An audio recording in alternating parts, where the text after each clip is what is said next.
Hello and welcome to an NOXG video. Welcome to Making Money Method 2, and today what we're going to be doing is the second way. This is my kind of better way that I don't really do much, but it does have quite a good impact on actually working. So I gotta admit, it does work kind of, and it does work a little. So I will just hand you over to it now. So basically what you go and do is, I did it kind of wrong to start with, which is pretty bad, but I've not done it in a while. This way is probably a good way to do it if you just like got a little bit of money. Like me, I haven't got many. You can do this with informs, but I haven't really mastered that.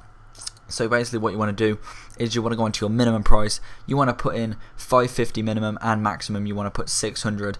This is if you want to get the players that are you can get just whenever. If you want to go for the 550 to 650, that you use the 650 bids on people that you know can sell for more than at least about say 750, 800, and hopefully we'll get them. But I don't do this in this one. I just play it safe just to show you that it actually does work. Also, you can you have to put in gold before you do that. It can be any league. You can go on a specific league if you've got a league that you can do better, but it does narrow down the shiny players that you can find, which obviously you can see here is quite hard. But anyway, you can also do this. There's two methods. You can do this with the rare players, and you can do it with the non-rare players. Basically, non-rare players I will do as well. I did a couple non-rare, and I did a couple rare players for you. And they both work perfect. They both work exactly the same.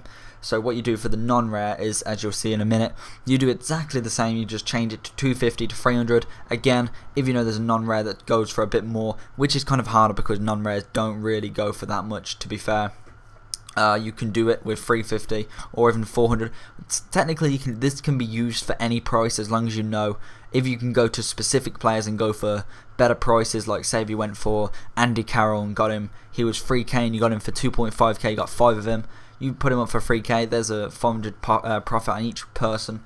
That's great. It's obviously that is a better way of doing it, and that is how people make their money, pretty much doing it that way. But unfortunately, I don't really have the time and effort to do that. I like to play matches. As you see, if you do this and do match at the same time, you're bound to make a lot of money. That's what I'm trying to say here. For this method, you're not going to make a ton of money if you're not playing matches as well. I like to do this and play matches at the same time, which is why I make a lot of money on it. It's purely because I do play a lot of matches. Obviously, like on method 1, I don't play many matches on this account because this is a new one. But on my old team, I did have about 400 matches played, as I said before. But basically, I'm just showing you now the free 100, the non-rare players basically, and I did it just for the Barclays Prem, just because I know roughly how much each of them are worth and who's worth the most. I've done this quite a bit with this Premiership, so I kind of know what I am going to be doing. So just moving on shortly, I think I will skip that. I like skip it, so I'll go onto my watch list and show you once I've brought them and if I get anyone or if I don't, and then again I skip that again and go on to my trade pile and show you once they're actually sold. So hopefully you enjoyed this method, and I just thought I'd bring this out just because it's like just a quick review. Again, some people ask me how do I make my money on FIFA, and I don't really make that much apart from playing matches, to be fair.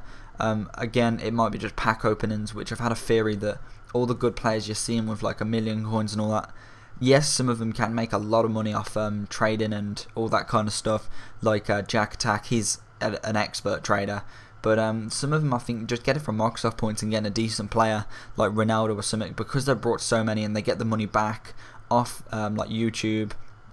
They can afford to spend more Microsoft points, which is my logic thinking that once you're a top YouTuber, you're bound to be able to.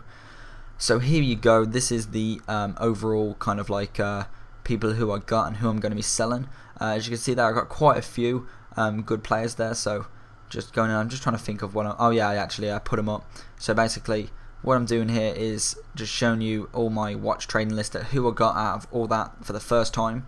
So going on to putting them all up, there is a player that I do discard just to show you that the best thing about putting them for 600 is that if they don't sell, you can sell them for 600, just quick sell, which is pretty decent. So if you are struggling to sell them for like 700 or 750 or maybe 650, you can just discard them and you get your money back. So there's like a no loss gain here. So it's a pretty decent method if you want to play safe and you're not like me and you don't want to lose money on doing it. So I just put all these players up pretty much. So I'm just gonna speed through this as so. just putting them all up really quickly, just so you can see that I'm actually putting them up and I'm not doing anything else. Obviously that wouldn't really matter because you're going to see them in the trade poll anyway, but I just thought I'd show you putting them up just in case, just to show you like what I do. I literally just put them up for 700, 750s, depending on their rating and depending on if I think they're going to go for anything. As you saw there, I discarded that. I forgot to slow that down for that, but oh well, you get what I mean. You know what they go for. FIFA's been out for a long time. I'm sure you figured that one out. So there you go. I've done all that, and now we bring you back to the trade pile, and this is pretty much all my coins back now.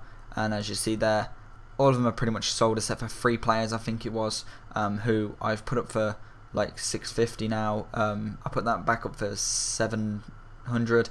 I discarded this one because I didn't think I'd get much, to be fair, so I just ended up discarding him, and then this one I put up for 700, I believe, and then I'm waiting to see them. So if you enjoyed this video, like, rate and subscribe, and I'll see you again next time. Bye bye.